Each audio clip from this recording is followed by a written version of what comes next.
About 1 billion years ago, long before the continents had separated to define the ancient oceans, or their own outlines had been determined, a small protuberance jutted out from the northwest corner of what would later become North America. It showed no lofty mountains or stern shorelines, but it was firmly rooted in solid rock and would remain permanently attached to primordial North America. Its position, fixed though it was in relation to the larger landmass, did not long remain at what seemed the northwest corner, because, as we know from studies which flowered in the middle years of this century, the surface features of the Earth rest on massive subterranean plates which move restlessly about, sometimes taking this position or that, and often colliding with one another.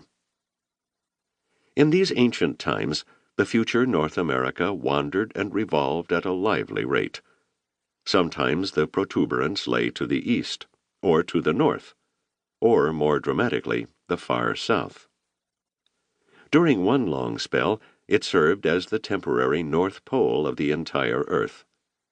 But later it stood near the equator, and then had a tropical climate.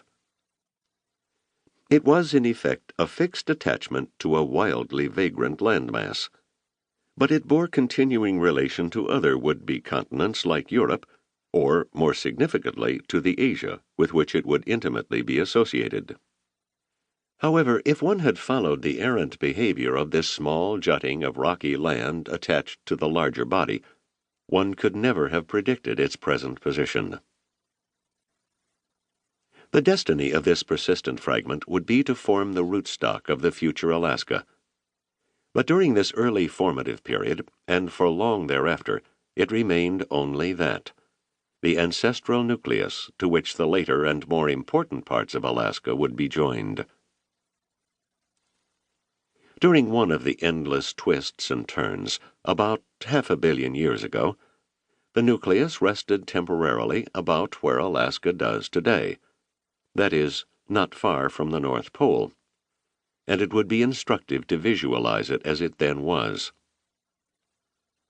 The land, in a period of subsidence after eons of violent uprising, lay not far above the surface of the surrounding seas, which had even yet not separated themselves into the oceans we know.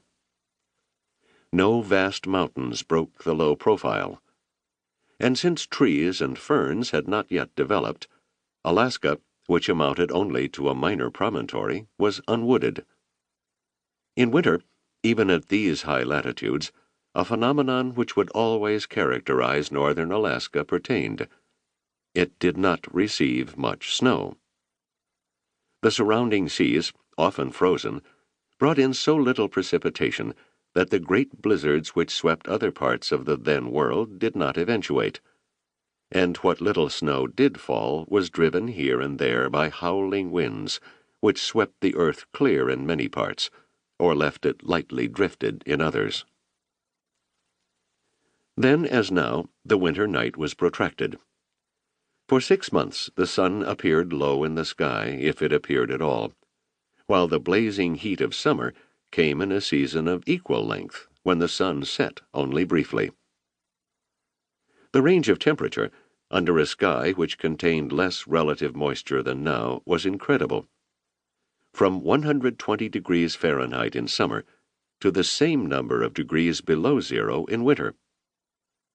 As a consequence, such plants as tried to grow, and there were none that resembled anything with which we are now familiar, had to accommodate to these wild fluctuations. Prehistoric mosses, low shrubs with deep roots, little superstructure, and almost no leaves, and ferns which had adapted to the cold, clung to the thin earth, their roots often thrusting their way down through crevices in rock. No animals that we would recognize as such roamed this area, for the great dinosaurs were still far in the future, while the mastodons and mammoths, which would at one time dominate these parts, would not begin even their preliminary genesis for many millennia. But recognizable life had started, and in the southern half of the little promontory, tentative forms moved in from the sea to experiment on land.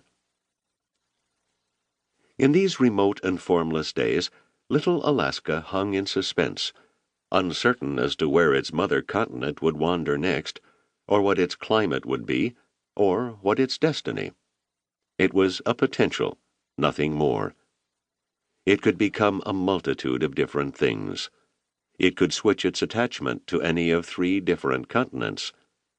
And when it enlarged upon its ancestral nucleus, it would be able to construct miraculous possibilities. It would lift up great mountains, the highest in North America.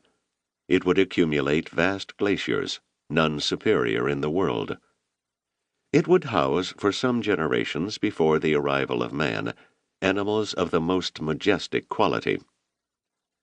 And when it finally played host to wandering human beings coming in from Asia or elsewhere, it would provide residence for some of the most exciting people this earth has known: the Athapascans, the Tlingits, and much later, the Eskimos and Aleuts. To keep listening to this audiobook, I've left you a link in the description so you can do it, at no cost thanks to Audible's 30-day free trial.